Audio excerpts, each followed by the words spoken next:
In the name of Allah, the most beneficent, the most merciful. Number 187. Narrated Abu Juhayfa.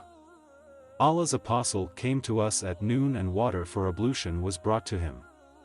After he had performed ablution, the remaining water was taken by the people and they started smearing their bodies with it, as a blessed thing. The Prophet offered 2 rakat of the Zuhr prayer and then 2 rakat of the Asr prayer while an anza, spear-headed stick, was there, as a sutra, in front of him. Abu Musa said, the Prophet asked for a tumbler containing water and washed both his hands and face in it and then threw a mouthful of water in the tumbler and said to both of us, Abu Musa and Bilal, drink from the tumbler and pour some of its water on your faces and chests. Number 188. Narrated Ibn Shihab.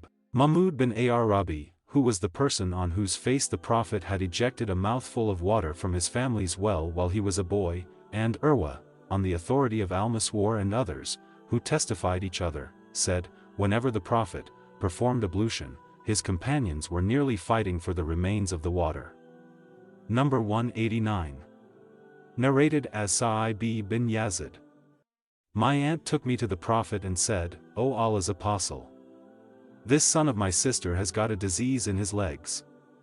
So he passed his hands on my head and prayed for Allah's blessings for me. Then he performed ablution and I drank from the remaining water.